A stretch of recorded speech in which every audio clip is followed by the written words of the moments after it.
There were a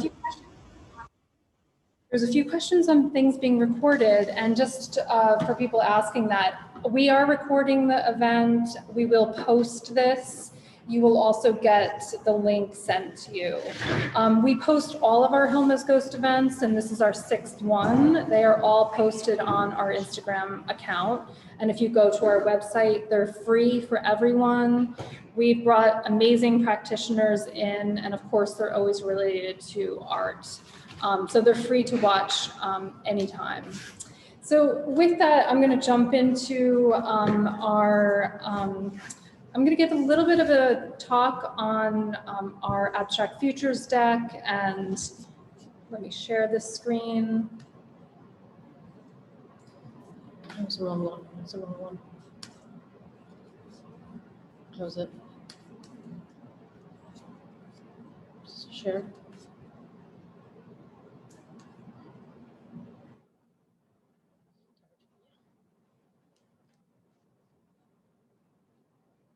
Can everyone see that? Do this to me. I can see very few of these. Can everyone see? Good. I'm getting a couple nods. So welcome to Going Beyond Tradition, Tarot Basics for Artists and Creatives. And I do just want to take a minute and invite everyone to take out their deck and just take it out.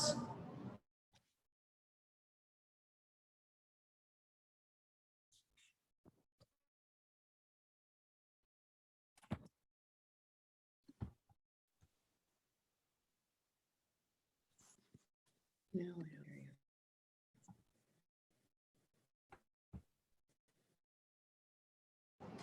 Great. I hope everyone has our deck. I just want to say this is our deck, the Abstract Futures deck. We'll talk a little bit about this later. It is, of course, how we've curated the show. It's actually also, we use the tarot in the studio to make it. But I just want to invite everyone to start shuffling their deck and really activating it for a couple of minutes. I just want to lead us in a quick meditation to ground us.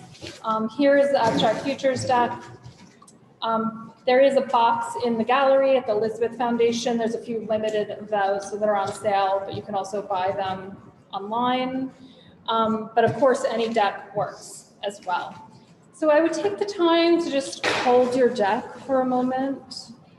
And I'm going to invite you to close your eyes. Please put your feet exactly on the floor.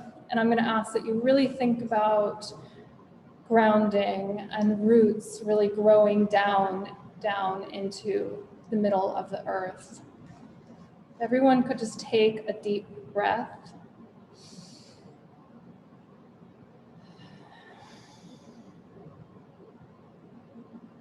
I'd like you to envision a silver line in the center of your chest, connected to everybody in the room, everyone in your creative field.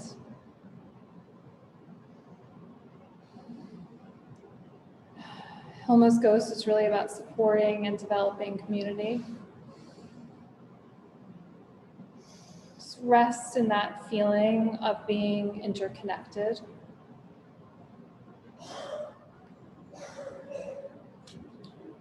I'm going to invite you just to shuffle your deck. We're going to walk into a garden. It's a beautiful garden. Heavy flowers, white, purple, blue flowers. Take a moment to really smell in the fragrance. In the upper corner of the garden, there's a very small door. We're going to walk up to the door. I'm going to invite you to go through that door. And on the other side of the door, I'm going to ask that before you close your eyes, you really shuffle your deck and really feel intuitively if there's something sticky card that sticks to your fingers. So I'm going to ask you to open the door and go through that door. You can flip that card open. That is going to be your card for our workshop and for the day. That's something really just to guide you. We got the King of Pentacles from our deck, so really wonderful. So thank you for doing that with me. And I just want to say a warm welcome. We have over 126 people here. It's just incredible, and I really feel like a portal has really been opened of interest in all of the subject matters, and that we really have Hilma to thank, and that exhibition. I'm going to jump into a quick presentation from us, and then we're going to hand it over to Sarah Potter, who's a professional tarot reader and the witch that we work with for a further workshop. So just before we break with tradition, and I'm sure for some of you this might be review, and for some of you this might be new material, I was actually thinking of spreads, and we developed 5 different creative spreads for you to work with our deck. But before we break with tradition, I just wanted to talk about tradition. And of course, the Celtic cross spread is the oldest known spread, and really was released in 1911. Our deck is inspired by many, many other hundreds of decks by the Rider-Waite deck. And Arthur Waite really kind of created this Celtic spread. And of course, it was probably in existence for many, many years before that, probably in Ireland, but probably England and Scotland as well. And I did a layout of that deck with our cards that I'll show you. But this really comes out of the Hermetic Order of the Golden Dawn. And Pamela Colman Smith, who was a woman artist, again, died in obscurity, but was, really kind of avant-garde for her times. And she was an artist that was actually part of the Hermetic Order of the Golden Dawn. And she was commissioned by Arthur Waite to design the deck. And so she worked very closely with him.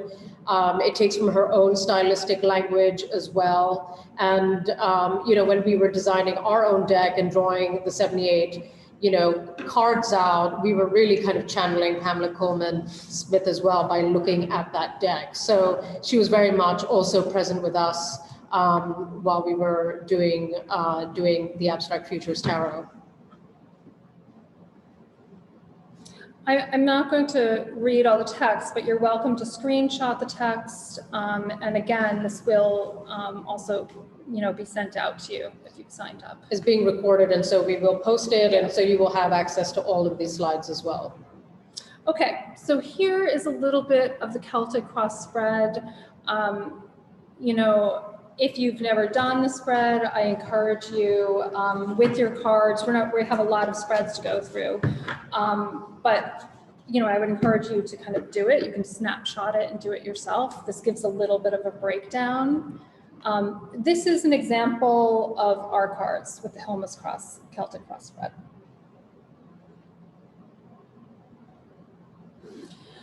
I did want to talk a little bit about writers and artists and how they really have used the tarot. And now there are hundreds of artists who've made tarot decks, of course, like Leonardo, Carrington and Salvador Dali. But I was really interested in this of how artists, writers, and creatives use their decks. Little known as Yeats was the poet, the well-known poet, was also part of the Hermetic Order of the Golden Dawn.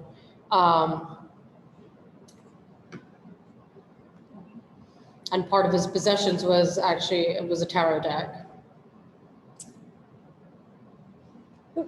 And I will say that there's a lot of symbolism, all the way through a number of his works. I put a few excerpts in here. The symbolic tradition to which the star belongs is that of the tarot. And you can kind of read through some of these of him kind of invoking images off of decks. So for those of you who write in a narrative way, I think also just utilizing it as, you know, a narrative format. Many writers, including Stephen King, many other contemporary writers also have used it in a very similar way. This one's my favorite and really surprising because I love Italo Calvino, and of course I love Invisible Cities, and I'm sure many of you are familiar. It's a very beloved artist's book. But Italo also wrote a book completely based on the tarot.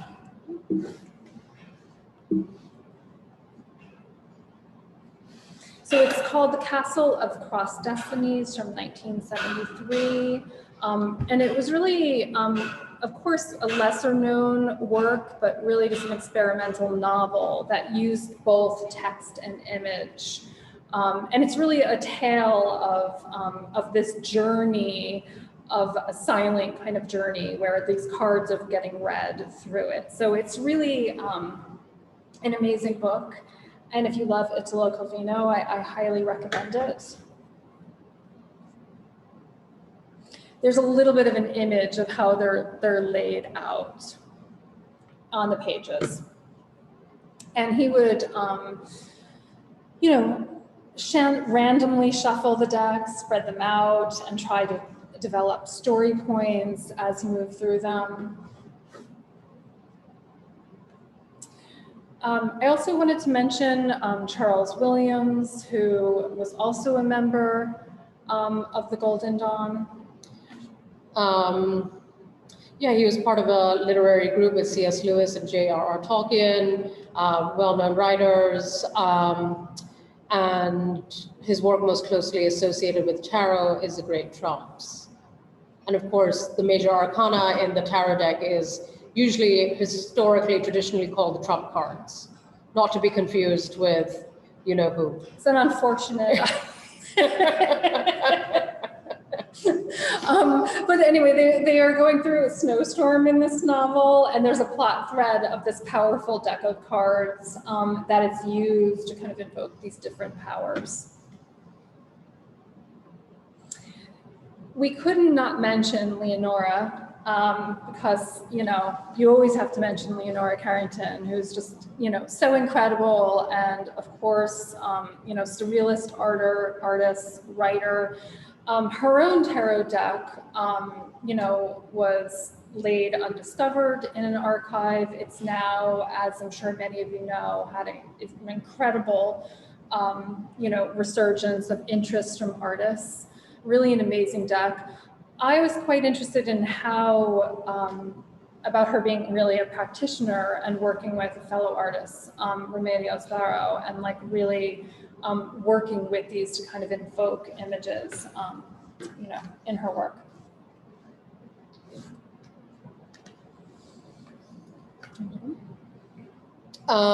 So these are just some images from the tarot deck by Leonora Carrington.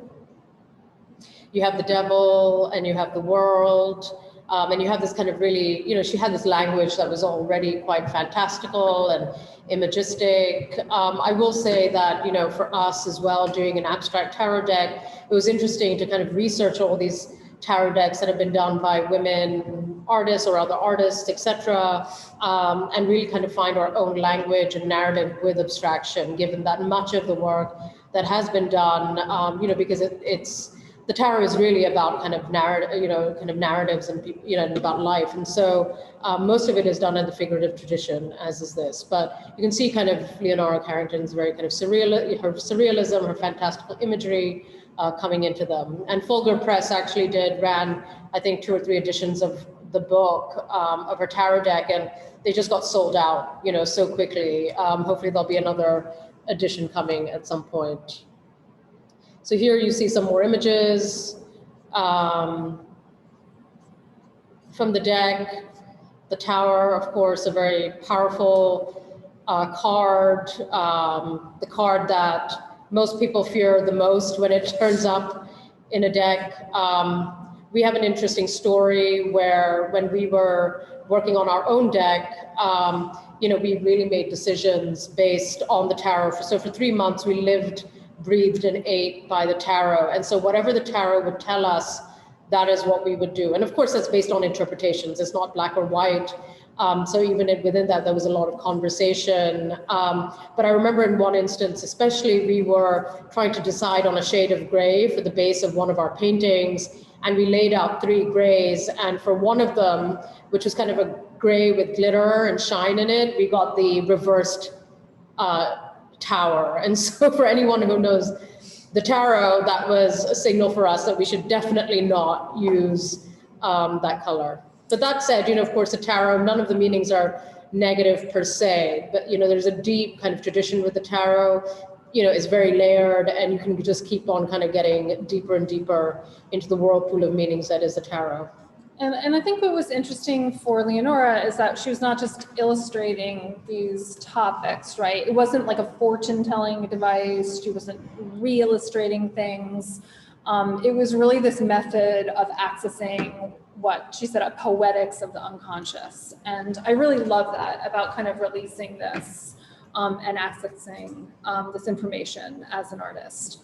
Okay, so now we'll just have a little fun of going through.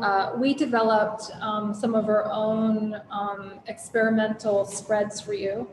And again, you're going to see images. I laid them out both in our deck and in the Rider deck, so which some of you might be more familiar with.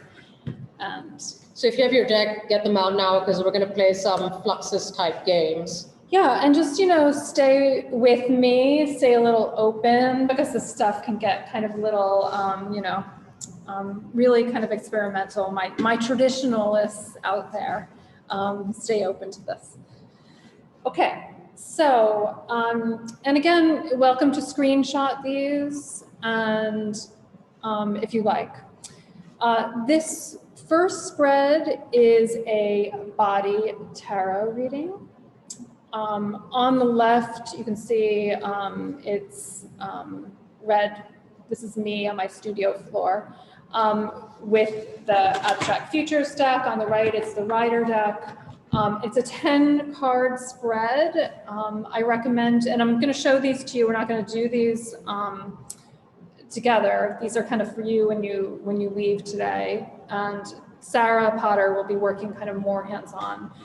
It's again a 10-card spread. You lay down, you can really work with a partner on this to read them for you, and I really recommend that you kind of visualize these parts on yourself as they're laid through. With your head, heart, mouth, sex organs, hands, knees, feet, and really see if you have any injuries, what comes up in those as you move through. I don't know, you hope for the High Priestess and the sex organs or something, It's like, so, have fun with it as you move through. Some questions to ask yourself.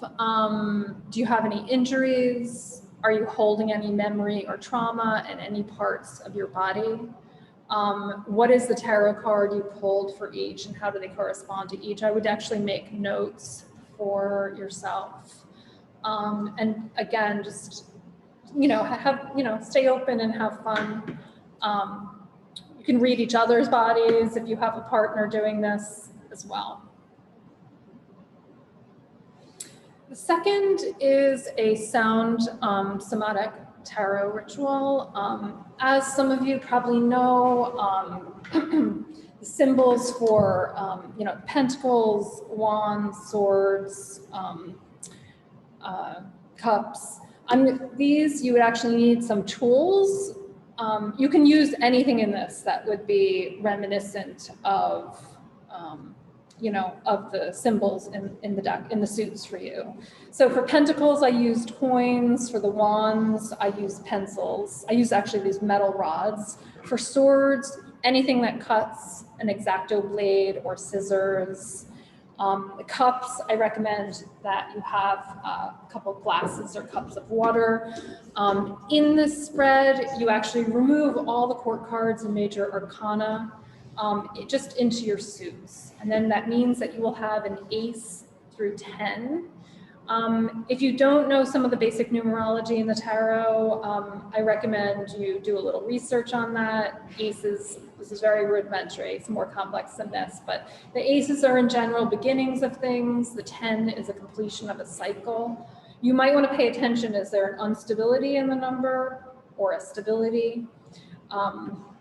You will shuffle out your cards. And again, this is in some way just to kind of incite play for you in your kind of, in your, when you're reading the deck. So this is an example. I'm going to kind of play this is the reading that I got. And it's also just a little bit of fun games, creative games you can play with your tarot deck in your studio. So if you're a creative, you're probably here today, having read the title of this workshop for artists and creatives. So these are just fun little rituals to play, you know, and to see what happens. So stay open to the outcomes and be attentive to, of course, the energies. Each suit is also connected to, don't play it yet. Each suit is also connected to an element. So really just to come more kind of physically acquainted, of course, so the cups are symbolizing water. The swords are symbolizing air. The pentacles are earth. And so when I'm dropping coins, you can really feel and sense that kind of materiality of that pentacle, right? Or the water, the kind of flowing emotional quality of that water. But of course, this harks back to a lot of fluxus scores, experimental scores. We're gonna play this for you because it's important to hear it. Yes.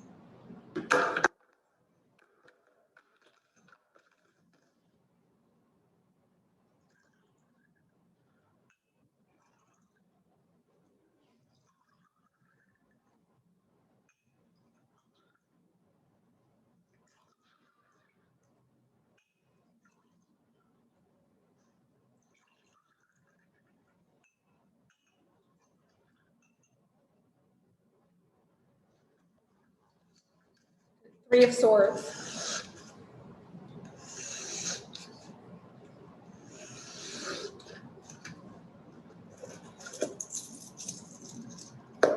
Nine of Pentacles.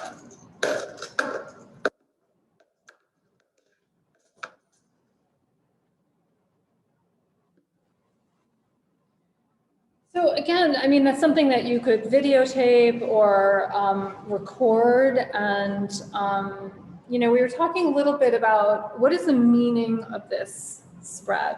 And I thought that was an interesting question because many of these spreads are very logical in certain ways, right? Of like, you know, reading your body or reading things like that. And I guess in some ways, this is about the illogical. It's about actually, as a creative, opening up yourself to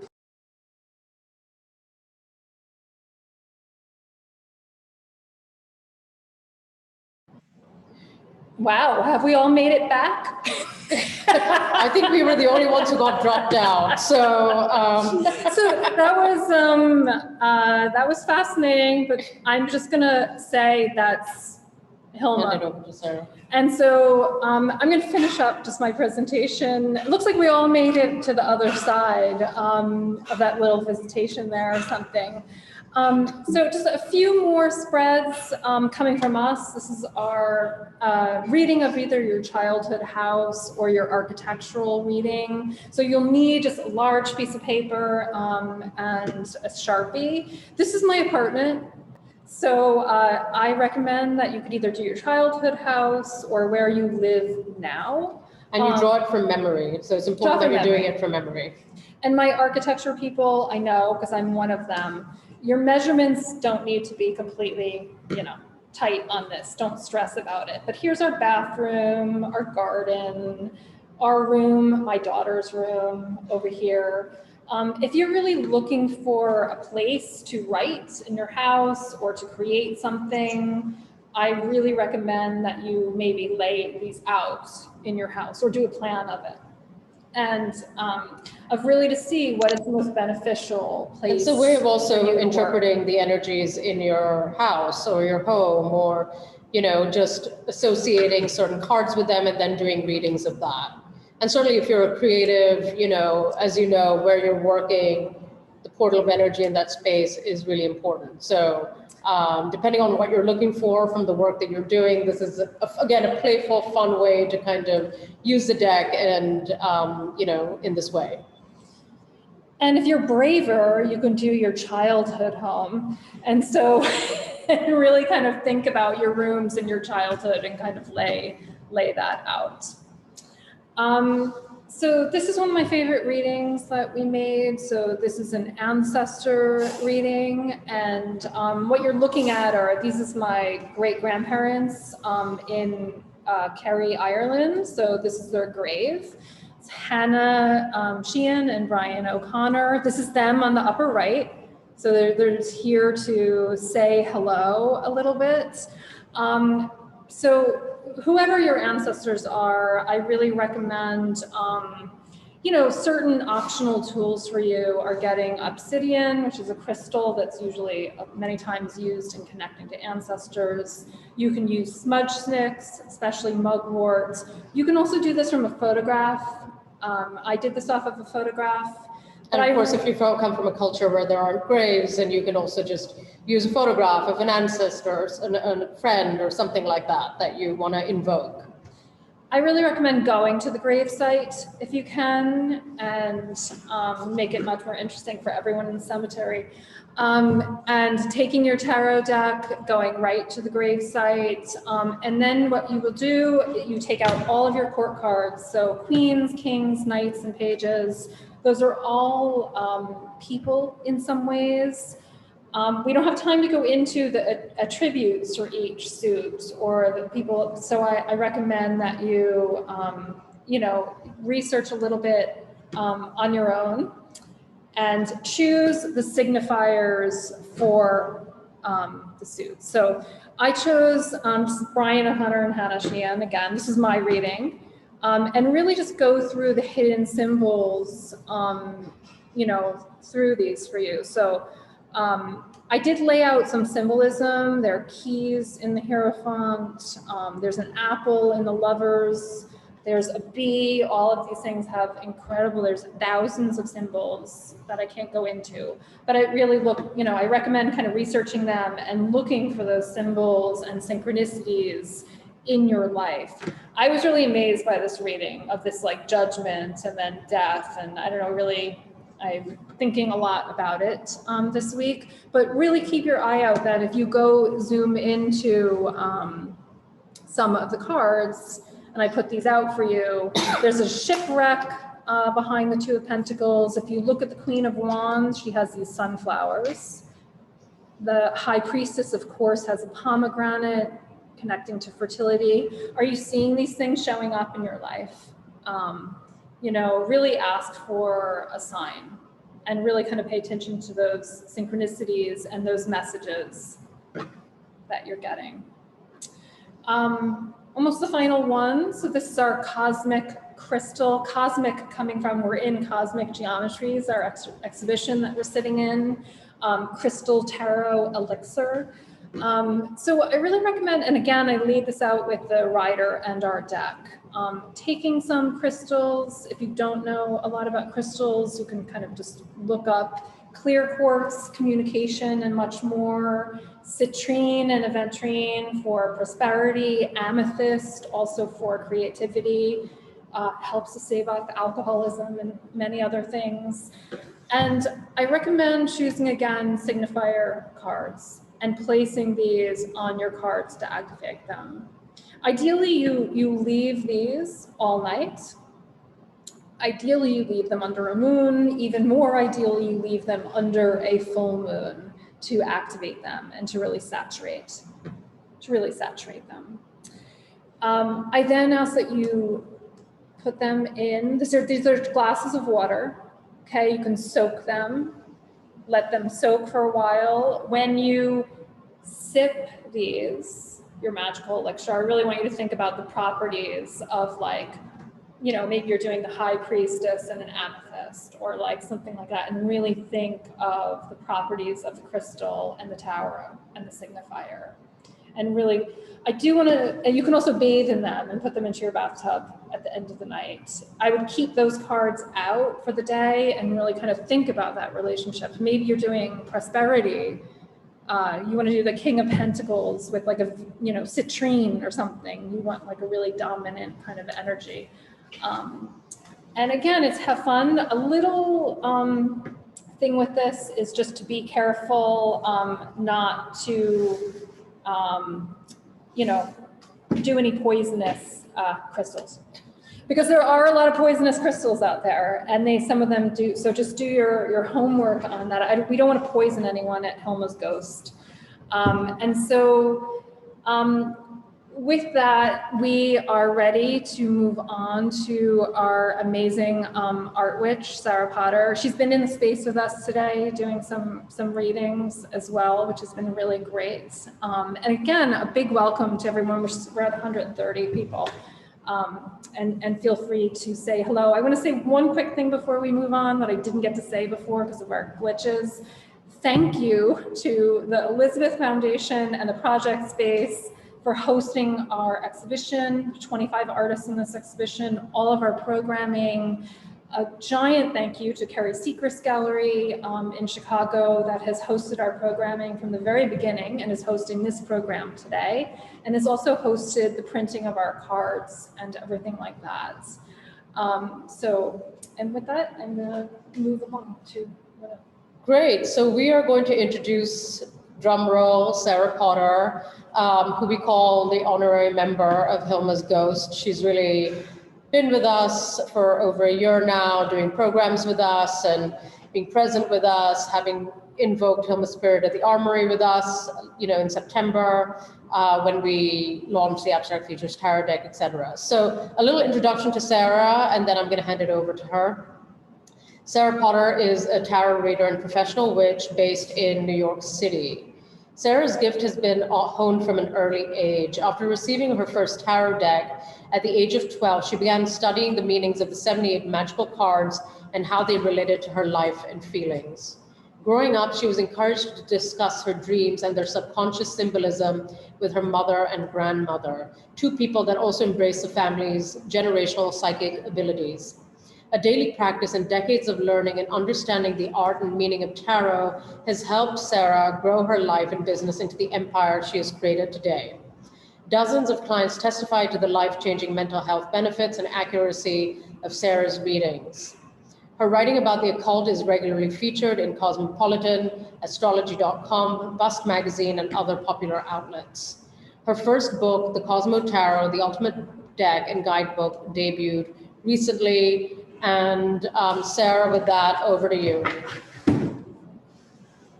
Hi, thank you. Can everyone hear me okay? Thank you. Wasn't that wonderful, the presentation? I think it's so exciting to see all of the different ways we can use tarot. So I hope this has gotten the wheels going. And well, do you guys mind muting me over there? Thank you. Okay, so wait, are you hearing the echo?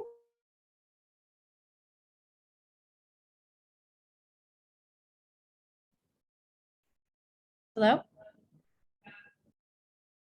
We're muted. We're muted, but we can't mute you, otherwise it's going to mute Oh, no. everybody. So we're going to try to leave the space and go to another. Yeah, we'll leave. Okay, sorry. Stairwell. Okay, thank you guys. So I use tarot in every aspect of my life. And if you're new to tarot, I think the best way to get to know your deck is to do a daily card pull and really spend time getting to know tarot in this way, spending time looking at the images, looking at the colors, the symbols, and seeing what it sparks for you. because I know when I got my first deck, I felt really intimidated to dive into it, thinking about we have 78 cards here, and each card has multiple meanings. Then we throw in the orientation of right side up or upside down, how it appears. That brings even more meaning into our divination. And sometimes I feel like when something feels so immense and hard to grasp, it can feel intimidating. But tarot offers so many benefits. It's a lovely source of inspiration. So one of the goals I had in mind when developing my PowerPoint was thinking about how can we break down some of this maybe intimidating notion, get to know the cards in a different way, and use them to inspire, especially when you're feeling creatively blocked, because we're all creative beings. And I think it's so important to remember that. And my hope is that tarot will become one of the tools that you can use to harness and unlock your creativity. So let's get into this presentation. I'm going to share my screen. Whoop.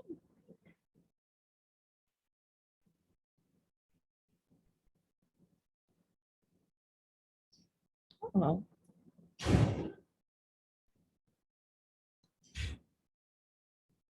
I'm unable to share my screen.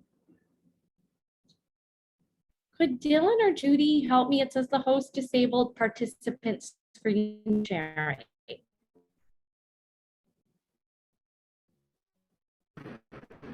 Neil, can you Sarah? You have to unhost yourself.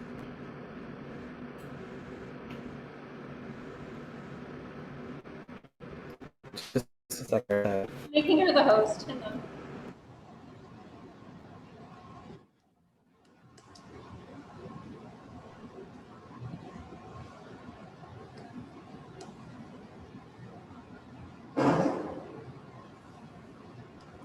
And as we get this sorted, I just wanted to say, Sarah, go ahead. thank you. Wonderful. Okay. I just wanted to say too, if anyone has journal to write with, I highly recommend that for some of the exercises we're going to do here. Okay.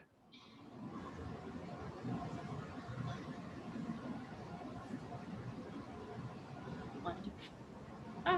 And I also chose the High Priestess from Dannielle and Sharmistha's deck. I think it's just so lovely and one of my favorite cards. And I love seeing it side by side to the Rider-Waite illustration, being able to see the correlation between the two. It's just so inspiring. Okay, so let's start at the beginning. What is tarot? Tarot is a combination of 78 cards, and we have what's known as the major and the minor arcana. The major arcana are the first 22 cards. This denotes the fool's journey. We go from zero, the fool, to the world. And this is kind of a journey of enlightenment. When a major arcana card shows up, I like to say there's a big moment here. These are major lessons, karmic cycles, big shifts, big transitions, major. Then we have the minor arcana, and these are 4 suits as seen here: pentacles, swords, cups, and wands. And each suit has an elemental that goes with it. So we have pentacles, that's earth. It's a very stable energy. I like to call it the human experience. It's health, it's finance, it's work, it's how we make our money, it's who we live with, things that usually happen in the home. Then we have swords, which is the element of air. This is logic, communication, our mental space. Cups are water. Think about the ease and flow of a river, the vastness of the ocean. These are emotions and matters of the heart. And then finally, we have wands, and this is the fire element. These are our passions, our motivations, our inspirations. And each card goes from ace to 10, telling a story. So if you're familiar with numerology, you can bring in that when you're looking at the meanings too. So think about this card is from this suit, this element, this energy. then bringing in from ace to 10, the numbers, building the story. I find it goes from like micro to macro. Usually when we get to 10, these are big picture moments, legacies, great fulfillment, big feelings, intensity. So we're building the story in that way as well. And then after the ace to 10, we have what are called the court cards. And in many decks, this is page, knight, queen, king. And this is how we can embody the energy of each suit, embody that perspective. I find, for example, if we're pulling a lot of cups cards, this might mean that we are in a really emotional space. Maybe we're being too emotional and we need to bring in more logic. Or we need to pay attention to our heart. We haven't been in that heart space. Because that's what's so wonderful about tarot. It helps us see a new perspective and it helps us find balance. Because we feel our best when we are in balance. And so just in the way it can offer a life perspective, we can also bring in balance into our creative practice as well. So this is, I feel like, a really lovely kind of framework to think about as you approach your deck, especially if you're feeling intimidated by 78 cards here.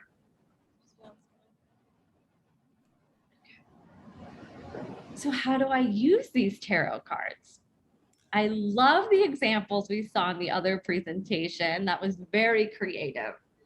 I think right away we know that we can use them to ask questions, to make decisions. I feel like I often get overwhelmed by options. I love using tarot to help me make decisions, even what to eat for lunch. But you know, we can use this for big, major life shifts or even the smaller human experiences.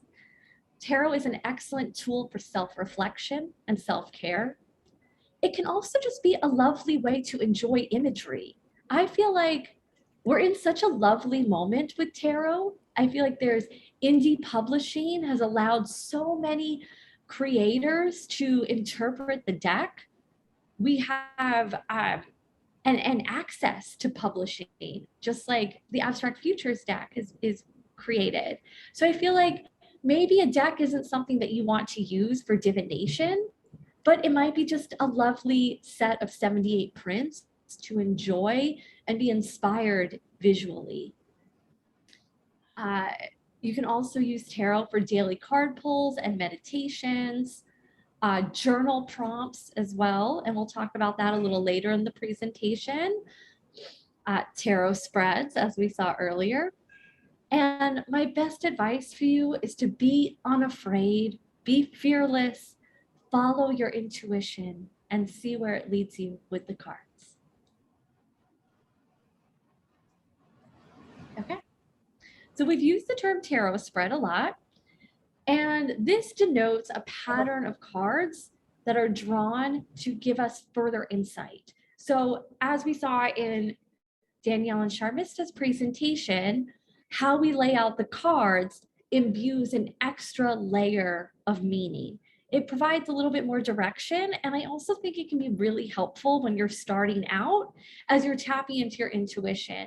For example, I feel like now, you know, when I do one-on-one readings, I don't follow a typical spread, but using my intuition, I was able to see, okay, is this a question that can be answered with one card? Maybe it's 3 cards, maybe it's 5 cards. How many cards do we need to get to the place that feels right?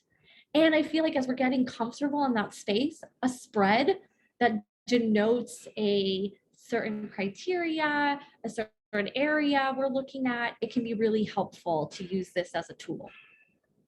Especially if your creative practice is storytelling. If you're a writer, painter, any sort of creative, a tarot spread can help you tell your story. Okay. So how do we decide which spread we're going to use? That's dependent on the question we're asking, area of focus it is, how much detail you want. how much time you have. I feel like it would be lovely to spend all day in devotion and meditation, pulling cards. Sometimes we need to make a fast decision, so it might just be a one card pull that we're going to feel really confident in whatever we see. And also, which spreads are you familiar with? So for me personally, I feel like I know so many people who love the Celtic cross spread. I have never been able to connect with it. No matter how hard I try, it winds up just throwing off my intuition. Personally, I just don't get much valuable information from it. But other people I know love it, enjoy it. It is their standby. So find what works for you. Okay. And so I love the meditation that Dannielle led us through.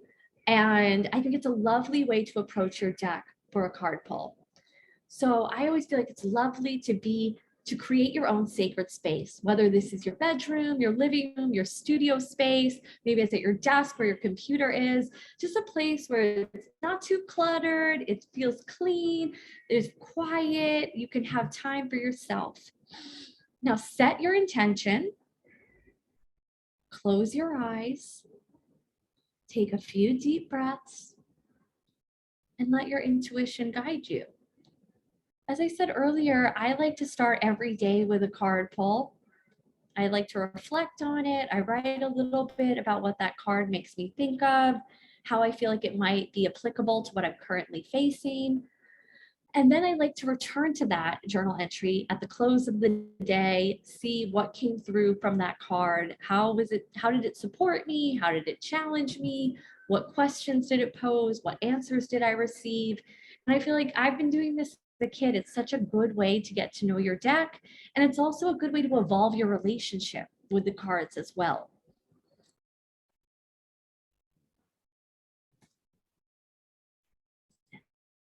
The most important meaning is how you feel when looking at the card.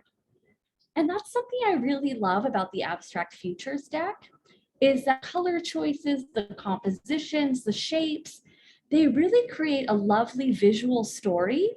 So if you use this deck in particular to do a 1 to 5 card spread, look at the palette that's created.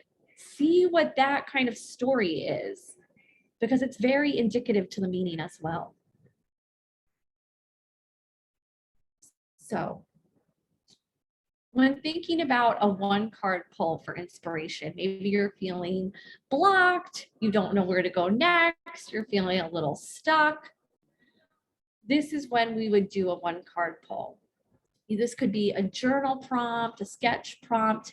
You pull a card, see what colors are there, what symbols, who are the characters, what gesture are they making, what's the composition, and how could you reflect this either in the characters you're creating, in writing, perhaps in a painting or drawing.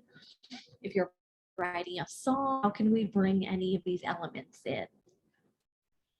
This can also point to where to focus your energy, how to uncover any sort of creative blocks, inspire a new perspective. I think about pulling a tarot card as an example of, if you're a painter, you create in this kind of way, when you're in a moment where you're stuck and you just turn the canvas, whether it's 90 degrees or 180, and you see your work in a whole new light.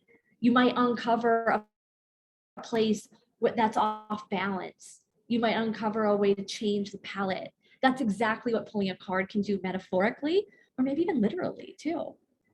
You could pull a card to ask what's missing, or where should I explore? And so this is an example that I chose to do on my own, where I was working on an article and I was just feeling a little stuck. And then I tried to think about, okay, how could this be applicable to others as well? So I pulled the Fool. Now this is card 0 of the Major Arcana. And so it's a card that reminds us to take a chance, to be playful, to not overthink it, to kind of like jump off the cliff, dive in.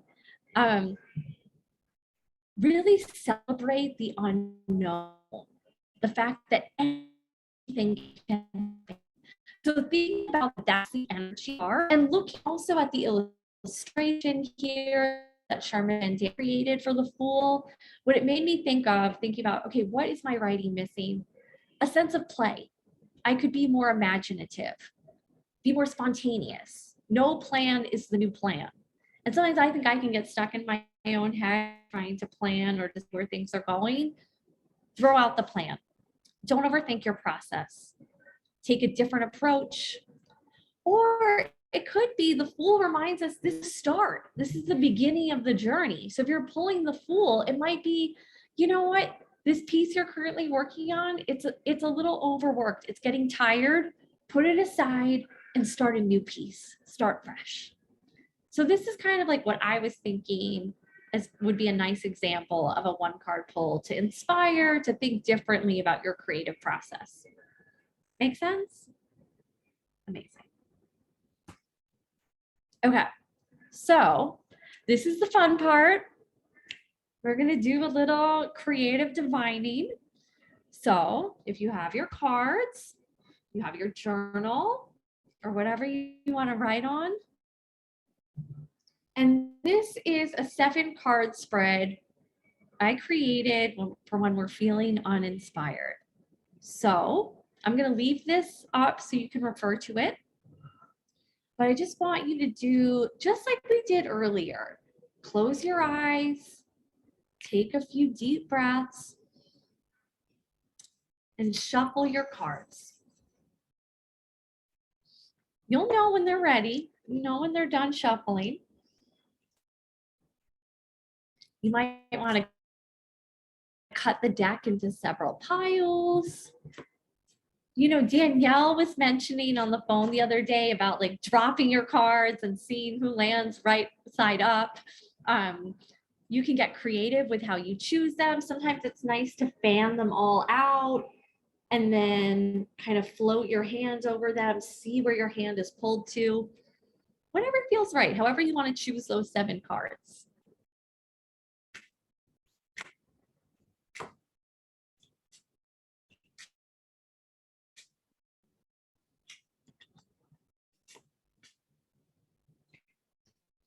And I laid out what each card in this 7-card spread is going to point to and denote.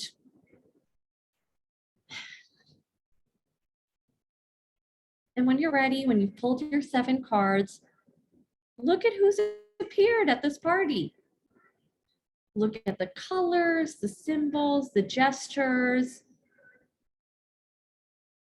Before you even see what they relate to in this spread, just see what the story is that's already coming through for you. And I just want you to spend time in this space, exploring, seeing what comes through, what messages you're receiving visually. And then you can match each card up to 1 to 7.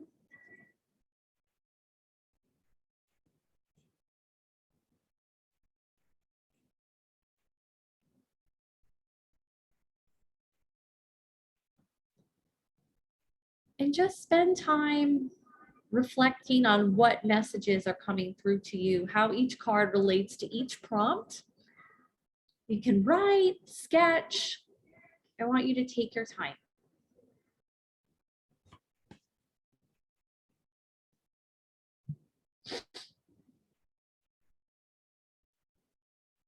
I'm going to do it too.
I'm seeing a lot in the chat about cards that kind of fly out. And I love what Dannielle wrote.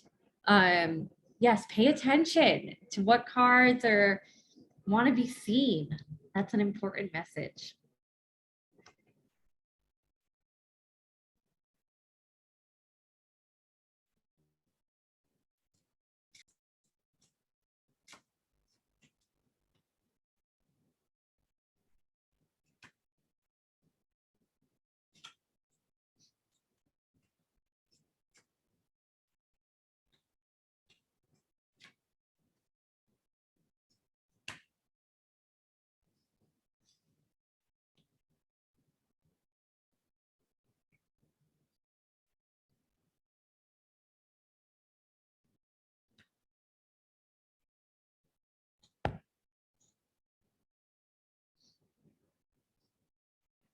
I'm starting to see some questions come up in the chat asking if something is right. And there's no right or wrong here. It's whatever feels like, what's the message you're feeling? And let that lead you.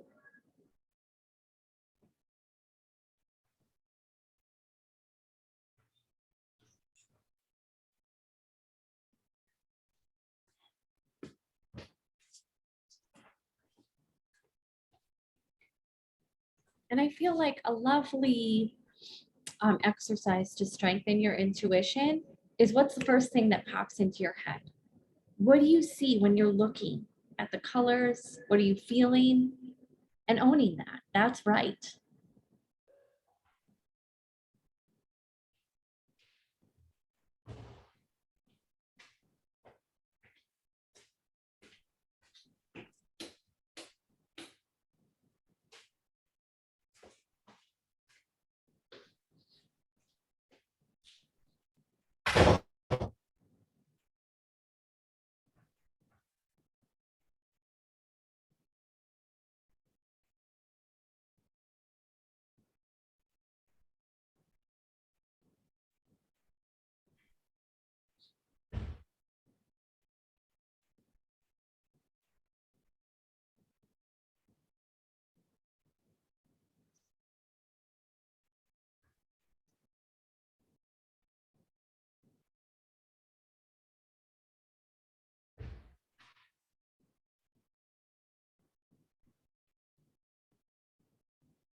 And one reason I wanted to create a spread here that had so many cards was so that there could really be a lovely visual story coming through. So just see how each card next to each other relates to the next one. See how the story unfolds. Are there any similarities between the cards that are next to each other? Are they contrasting or are they complementing? What shapes are reappearing? What symbols are you seeing throughout the cards? If you squint or look at back, what's the overall color story? And let all of this inform you as well. Are there a lot of major arcana cards? Is there one suit that is really coming up much more heavily than any others? You know, I pulled a couple cards for myself. It's almost all majors with a couple of cups, which is really, I'm like, okay, that's very indicative. I think that's telling me a lot. And there are so many different ways that you can bring in this inspiration to your work.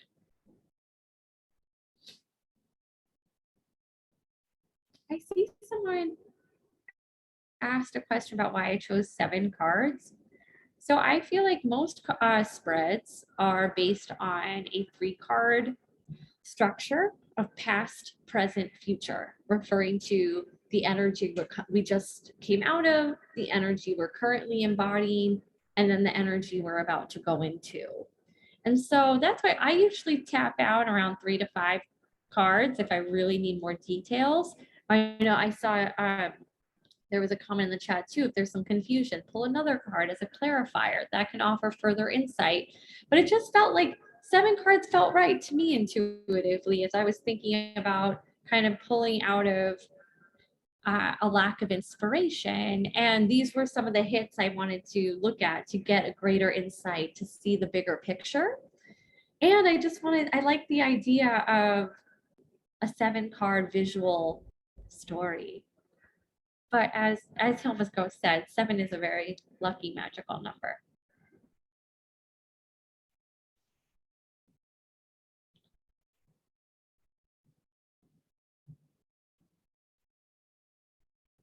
There's been lovely questions. Thank you.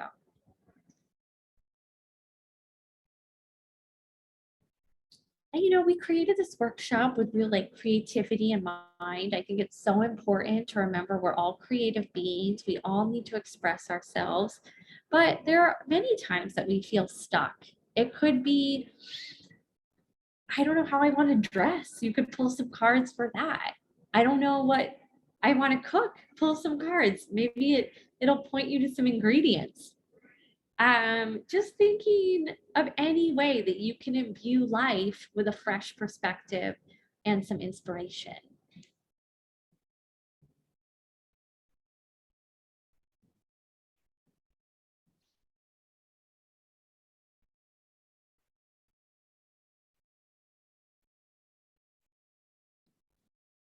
And Hilma's Ghost just wrote in the chat about how cards were pulled to price the paintings, to choose the palette they used. And, you know, we pulled cards and we did a ritual invocation, and I created a ritual to help with the placement of the work. And we used cards as a guide for a portion of the ritual, as well as each card was connected to a painting. And then that was how the work was mapped out. And I hope you come in and see the show, because it feels right, it feels balanced, it feels cosmically aligned, and that was all through divination and the cards. I'm really enjoying seeing everyone share the cards that came up for their spreads. And another thing that I think is so lovely about working with tarot is the more you work with it, the more you will be rewarded. I feel like cards show up as personal patterns to signify, oh, here we are again. Let's pay attention to this. This is out of balance. And I was sharing in the chat that during the meditation earlier, I pulled the star, and every time before a Hilma's Ghost event, that's always the card I pull. And the star is the card of divine inspiration. It's healing. It's such a lovely energy. And without fail, that's the card I pull the day that we do an event. So it's so lovely. I think it's a wonderful reminder of a cosmic wink from the universe. We're all connected. We're tapping into this energy. Things are good.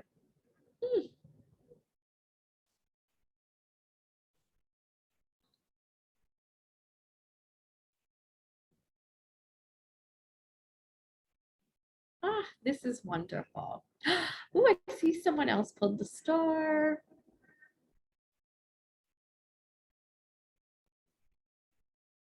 And you know, if you create anything, a story, a poem, a song, a painting, a drawing from this spread, please share it with me. I'd love to see how tarot is inspiring others. And it's such a joy and pleasure to be able to see what you're creating.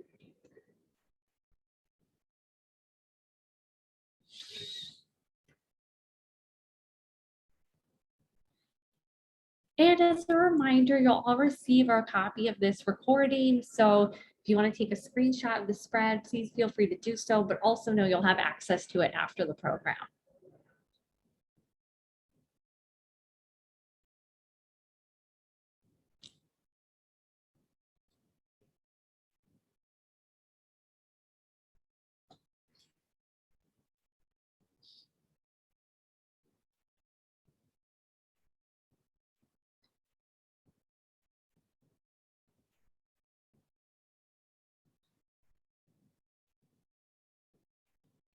All right, and I want to give everyone just one more minute.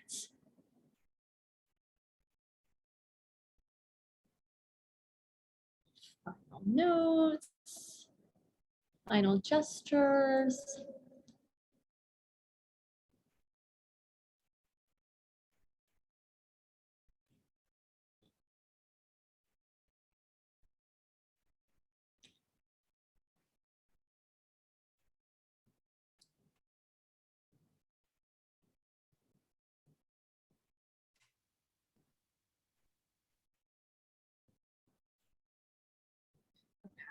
So I hope if you've been feeling a little stuck in any part of life or in your creative practice, I hope that today's spread has offered some inspiration or a new perspective on what you're currently creating and facing.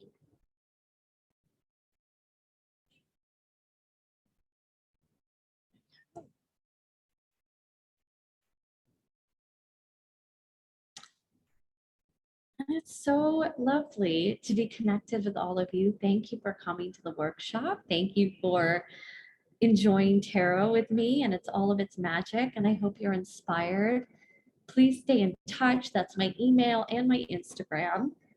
I would love to connect with you on Instagram, but I will warn you, I am relentlessly impersonated. I believe there's about 6 imposter accounts today. I barely ever DM anyone, including my own parents. So I will never DM you soliciting a reading. I probably won't message you about anything at all. So, and that's what these imposters do. I am on a podcast coming out next month about how this is such a major problem in the spiritual community on social media. But so if anyone, this is my Instagram account. I am Sarah Potter. So look out. There are a lot of other accounts that they add other letters. I have in my profile, this is my only account. I truly mean that. It really is my one and only account.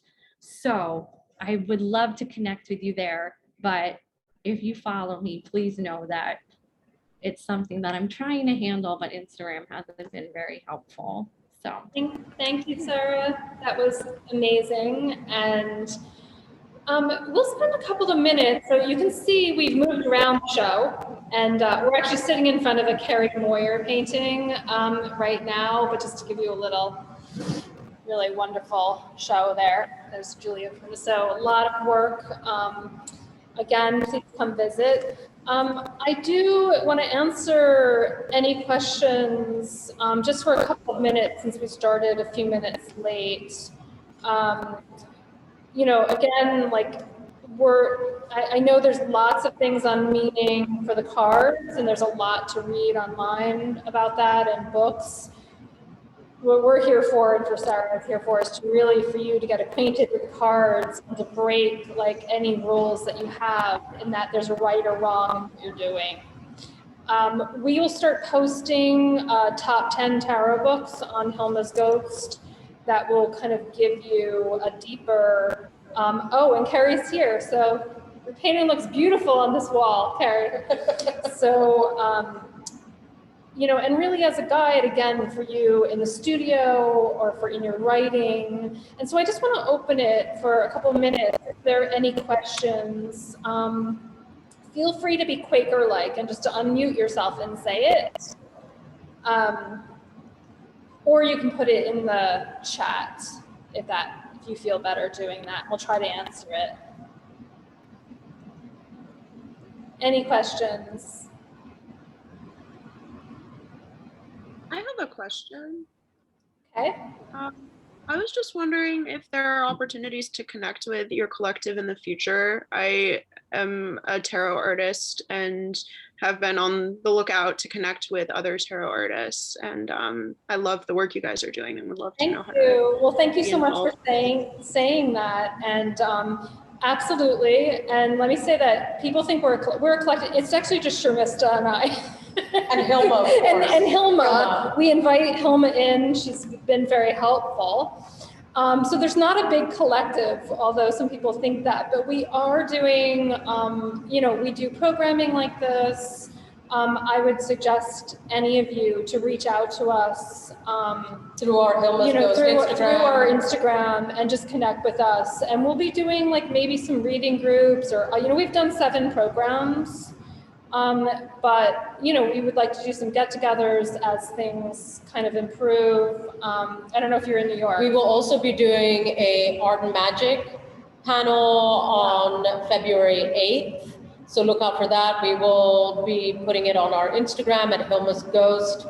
And we have some wonderful practitioners, artists who also use magic in their work, like Maria Molteni and Laurel Sparks. And Melissa Brown. And Melissa Brown will be on that panel. So look out for that. Talking about using tarot cards in her paintings. And so yes, there is, and we put out a call for this show, but please connect with us. This is bigger than us.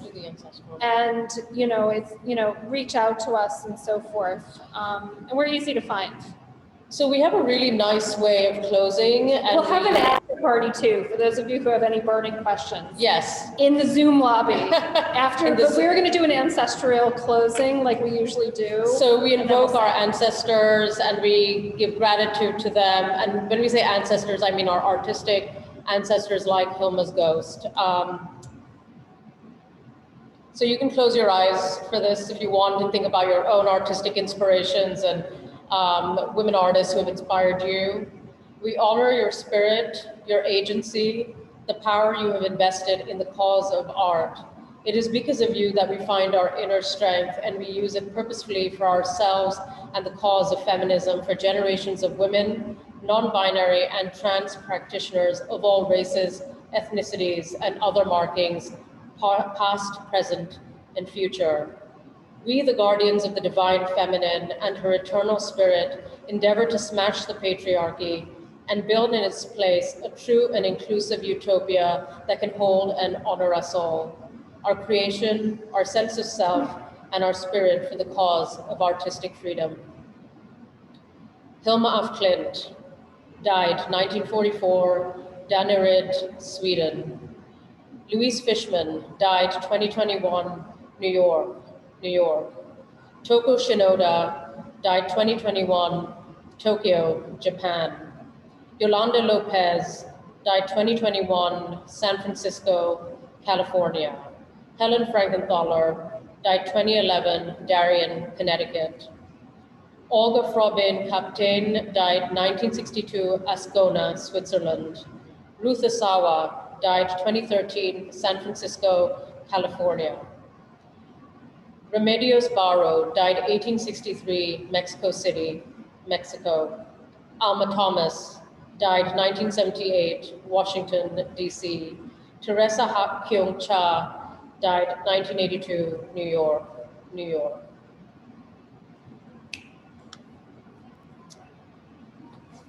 You may open your eyes. Thanks.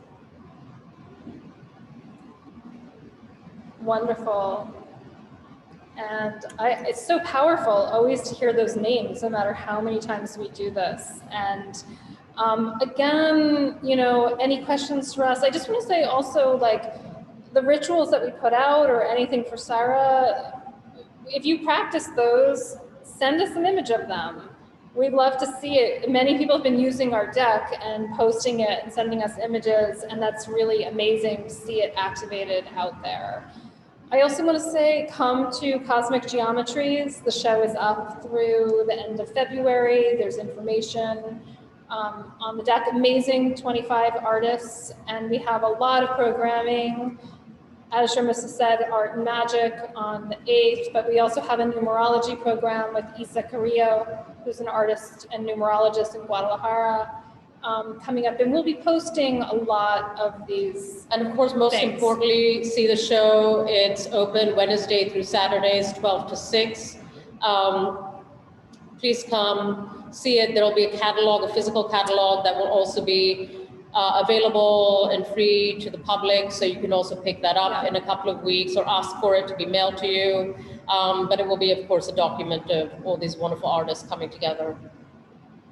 And if there are any questions, again, like, our website, we post things, all the programming is on our Instagram, how to get the deck is on our Instagram. We post almost every day. Also, we'll be profiling every artist in the exhibition where we interview them with questions. And we've already done 2 of them. So there's a lot more that will be coming during the duration of the show. Dylan, is there anything you want to say as a closing? Dylan is, of course, the director that we met earlier. Great to see a lot of friends here. Thank you all for coming. And for, New friends. thanks everybody for bearing with us as we had some tech issues, and we're trying to reinvent Zoom using only positive energy and meditation. And I think actually it was better than And Zoom. pretty well. I think we did okay. Yeah, without we actually don't have any Wi-Fi right now. We're just kind of communicating to you through the ether. So thank you for the invitation. You'd think that we hadn't been doing Zoom for 2 years, but we can always reinvent and teach an old horse a new trick. So thanks.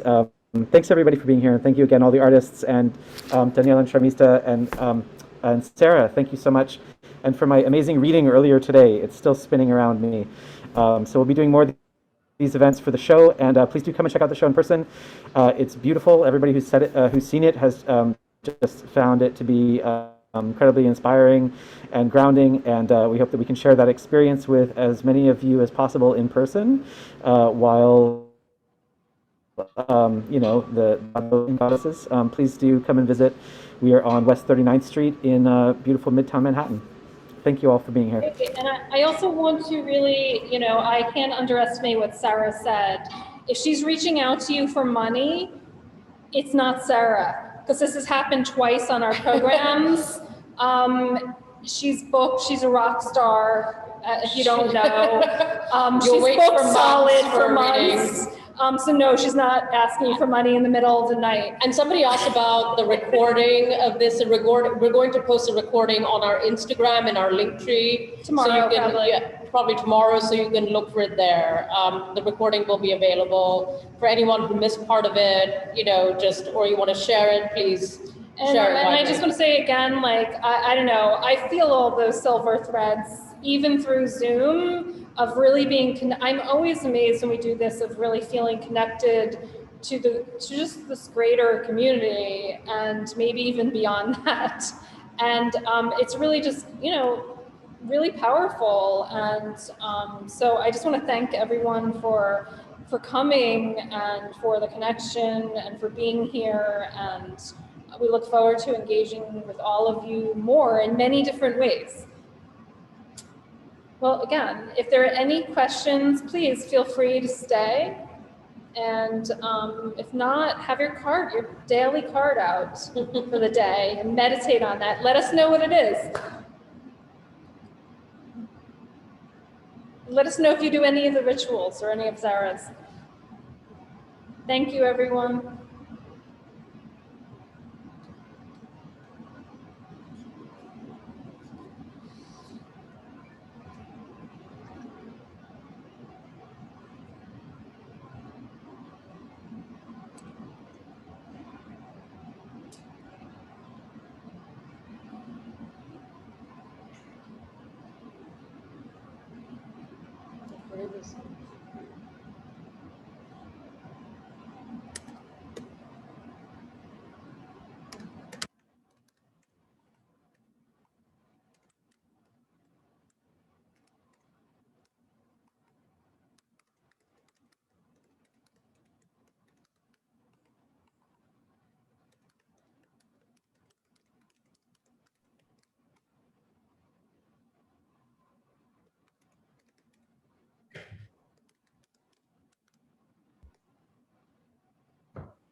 Hello, witches.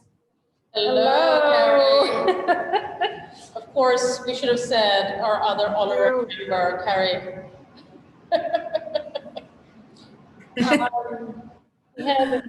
Did you enjoy the workshop? Carrie? Of course I always do. I was